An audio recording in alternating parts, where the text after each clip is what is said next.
Ramadhani dengan NIM F1D1243030. Saya dari kelas B Teknik Pertambangan Universitas Jambi.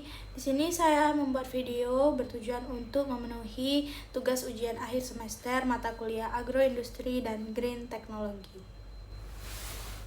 Nah, masuk pada bagian pertama, yaitu dengan jurnal yang saya ambil yang berjudul Design Ovulating Treatment Wetland in PT Antam Tbk UBP Bauxit Kalimantan Barat. Penulisnya yaitu Nurul Janah dan Mirza Sofariski Takwa Putra. Adapun pada jurnal ini yang bertujuan untuk dapat mengembalikan kualitas air agar memenuhi baku mutu sesuai dengan Peraturan Menteri Lingkungan Hidup Nomor 34 Tahun 2009, sehingga air dapat digunakan kembali dalam mendukung kegiatan produksinya. Saat ini pengolahan air limbah dilakukan dengan dua metode. Yang pertama metode kimia dengan penambahan koagulan, yang kedua yaitu metode fisik berupa pengendapan gravitasi pada kolam pengolahannya. Nah, meskipun sistem pengolahan air limbah yang diterapkan telah berjalan dengan baik, pada kondisi tertentu seperti peningkatan produksi dan penggunaan koagulan yang kurang optimal, serta pada kondisi kadar besi ataupun Fe pada air limbah masih berpotensi melebihi standar yang telah diterapkan. Oleh karena itu, diperlukan suatu teknologi pengolahan alternatif yang sangat lebih berkelanjutan. Salah satu teknologi yang berpotensi diterapkan yaitu yang bernama Floating Treatment Wetland ataupun lahan basah pengolahan terapung, yang telah terbukti dapat efektif dengan meningkatkan kualitas air limbah domestik dan juga industri. Penelitian ini berfokus pada penerapan ataupun perancangan FTW dengan dapat mempertimbangkan aspek desain, struktur, serta kebutuhan operasi dan pemeliharaan sebagai upaya untuk dapat mendukung pengolahan air limbah pertambangan yang lebih ramah lingkungan dan juga berkelanjutan. Nah, pada poin kedua yaitu metodologi yang berisikan alat, bahan, serta metode yang digunakan pada penelitian jurnal ini. Masuk pada alat yang digunakan dalam penelitian ini, yang pertama yaitu alat ukur kualitas air untuk parameter pH dan besi, serta yang kedua yaitu peralatan pendukung perancangan. Nah, adapun bahan yang digunakan pada penelitian jurnal ini, yang pertama berupa air limbah hasil pencucian bauksit, yang kedua tanaman air, ketiga media tanam, dan material apung sebagai penyusun lahan basah pengolahan terapungnya. Nah, selanjutnya adapun metode yang digunakan pada penelitian jurnal ini, yang pertama studi perancangan floating treatment wetland dengan mempertimbangkan parameter desain seperti laju beban hidrolik atau HLR, waktu retensi hidrolik atau HRT, lalu kedalaman kolam, cakupan permukaan, serta perancangan struktur operasi dan pemeliharaan pada sistemnya. Masuk pada hasil penelitian menunjukkan bahwa floating treatment wetland ataupun FTW ini dirancang pada kolam outlet pengolahan air limbah dengan volume 10.368 meter kubik dan luas permukaan 11.941 meter persegi, di mana FTW ini dapat menutupi 25% area kolam ataupun seluas 2.985 meter persegi. Dengan ukuran kerangka apungnya 4x6, yaitu sama dengan 24 meter persegi, dengan dibutuhkan sebanyak 124 unit kerangka apungnya. Nah, pada tanaman yang digunakan yaitu purun tikus dengan kepadatan 25 tanaman per meter persegi, sehingga total kebutuhan tanaman mencapai 74.400 tanaman.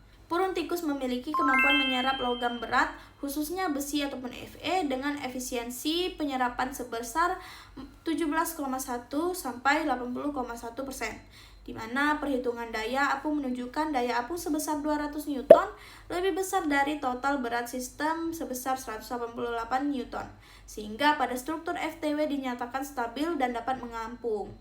Selanjutnya, adapun nilai hydraulic loading rate ataupun HLR-nya sebesar 0,9 meter kubik per meter persegi per hari, dan juga nilai hydraulic retention time atau HRT-nya selama 3 hari berada dalam kisaran optimal.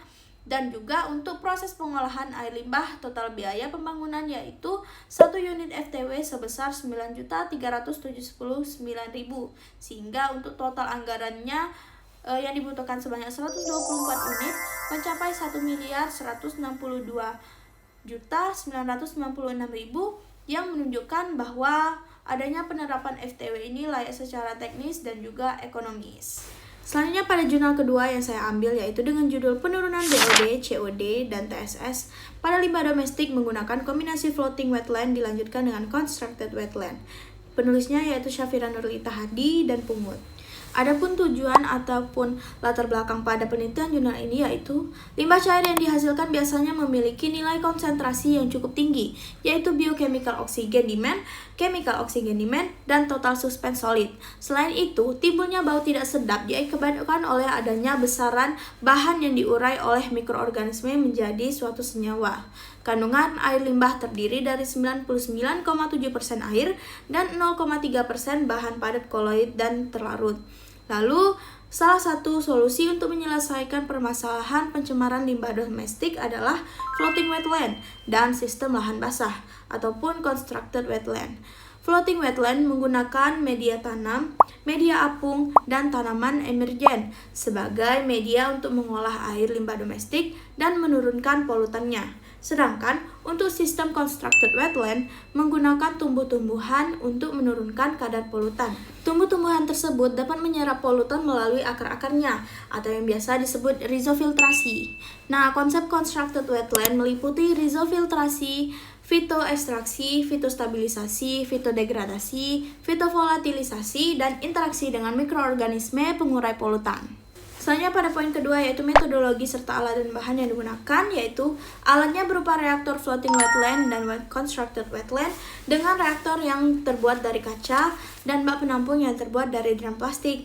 Untuk reaktor dilengkapi dengan stop kran, pipa, penyangga, dan juga sambungannya. Lalu pada bahannya berupa limbah domestik di daerah penelitian tentunya.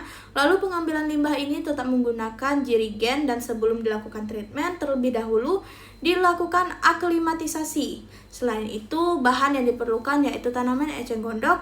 Untuk floating wetland dan constructed wetland menggunakan bambu air dan melati air.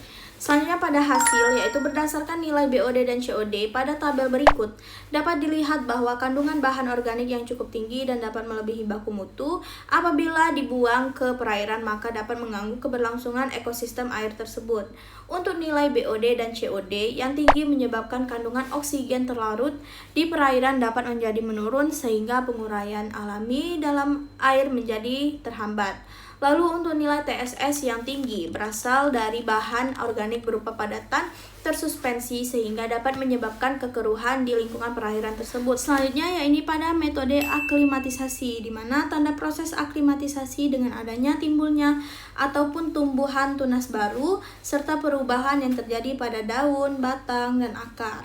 Aklimatisasi ini dilakukan dengan uji pemanganan, pengecekan suhu, dan juga pH. Kemudian pada metode efisien kadar BOD yaitu penurunan juga dikarenakan adanya zat organik pada air limbah domestik yang terserap oleh akar tanaman eceng gondok. Hal tersebut dapat terjadi karena molekul-molekul air yang terdapat pada tanaman saling tarik-menarik dengan zat-zat organik pada air limbah. Lalu selanjutnya efisiensi kadar COD di mana terdapat penurunan pada kedua reaktor terhadap kadar COD menggunakan tanaman eceng gondok karena adanya aktivitas mikroorganisme. Lalu menurut penelitian yang dilakukan ini, bahwa tanaman bersimbiosis dengan mikroorganisme untuk menguraikan zat organik kompleks menjadi senyawa yang lebih sederhana agar dapat dengan mudah terserap oleh tanaman. Lalu hasil dari efisiensi kadar yang pertama yaitu konsentrasi TSS mengalami penurunan dikarenakan adanya proses filtrasi, absorpsi, dan juga pengendapan oleh tanaman bambu air dan melati. Akar tanaman yang terbentuk serabut dapat menjadi penyaring zat organik. Zat organik yang tidak berhasil tersaring akan mengendap pada media ataupun dasar reaktor. Zat organik yang berupa padatan tersuspensi akan tersaring oleh akar tanaman, sehingga padatan-padatan tersebut akan perlahan dan berkumulatif pada akar tanaman. Poin pemaparan diskusi yaitu hasil penelitian pada jurnal Design of Lighting Treatment Wetland di PT Antam Tbk UBP Bauxit Kalimantan Barat serta jurnal penurunan BOD, COD, dan TSS pada limbah domestik menggunakan kombinasi floating wetland dan constructed wetland yang menunjukkan bahwa teknologi wetland buatan efektif dapat meningkatkan kualitas air limbah melalui mekanisme fisik, kimia, dan biologis. Pada limbah pertambangan bauksit, penerapan floating treatment wetland mampu menurunkan kandungan besi ataupun Fe secara signifikan melalui penyerapan oleh tanaman purun tikus, pengendapan, serta aktivitas mikroorganisme di zona perakaran dengan desain hidrolik yang berada pada kondisi optimal. Sementara itu, pada limbah domestik, Untuk kombinasi floating wetland dan constructed wetland ini terbukti efektif dalam menurunkan BOD dan COD melalui penyerapan zat organik oleh tanaman dan penguraian oleh mikroorganisme, serta penurunan TSS melalui proses filtrasi, adsorpsi, dan juga pengendapan oleh akar tanaman. Adapun selanjutnya pada implikasinya, yaitu wetland buatan dan constructed wetland ini efektif menurunkan Fe, BOD, COD, dan TSS sehingga dapat digunakan sebagai unit pengolahan utama maupun lanjutan. Untuk sistem wetland mengurangi penggunaan bahan kimia dan mendukung pengolahan limbah yang lebih ramah akan lingkungan. Nah, wetland ini juga dibuat untuk memanfaatkan proses alami tanaman dan mikroorganisme dengan kebutuhan energi dan operasional yang rendah. Lalu, implikasinya pada penerapan FTW dan constructed wetland ini dinilai layak secara biaya serta mudah dioperasikan untuk skala industri dan pemukiman. Dapat disimpulkan bahwa teknologi wetland buatan ini merupakan alternatif pengolahan air limbah yang sangat efektif, ramah lingkungan, serta dapat berkelanjutan. Selanjutnya pada poin keunggulan metode, di mana metode ini memiliki keunggulan ramah lingkungan, yaitu memanfaatkan proses alami tanaman dan mikroorganisme sehingga mengurangi penggunaan bahan kimia dan risiko pencemaran sekunder. Lalu yang kedua, efektif dalam menurunkan berbagai parameter pencemar, di mana FTW ini efektif dalam menurunkan logam besi ataupun Fe pada limbah pertambangan. Sedangkan untuk kombinasi floating wetland dan constructed wetland ini mampu menurunkan BOD, COD, dan TSS pada limbah domestik. Lalu keunggulannya yaitu biaya operasional relatif rendah, di mana sistem wetland ini tidak memerlukan energi tinggi dan peralatan yang kompleks. Nah, untuk kelemahan metode, di mana metode ini membutuhkan lahan yang relatif luas. Dalam penerapan FTW dan constructed wetland memerlukan area pemukiman yang cukup besar dan terutama untuk pengolahan debit limbah yang sangat tinggi. Lalu kelemahan kedua yaitu waktu pengolahan relatif lama, di mana proses pengolahan bergantung pada waktu potensi hidrolik ataupun retensi hidrolik sehingga tidak secepat metode kimia ataupun mekanik. Lalu yang ketiga yaitu kinerjanya dipengaruhi oleh kondisi lingkungan. Untuk keefektivitasan sistem sangat dipengaruhi oleh kondisi tanaman, suhu, pH, dan musim, sehingga pengerjaannya dapat berfluktuasi. Mungkin hanya sekian penjelasan saya mengenai materi ataupun tugas dari ujian akhir semester mengenai mata kuliah agroindustri dan green technology. Lebih dan kurangnya saya mohon maaf. Wassalamualaikum warahmatullahi wabarakatuh.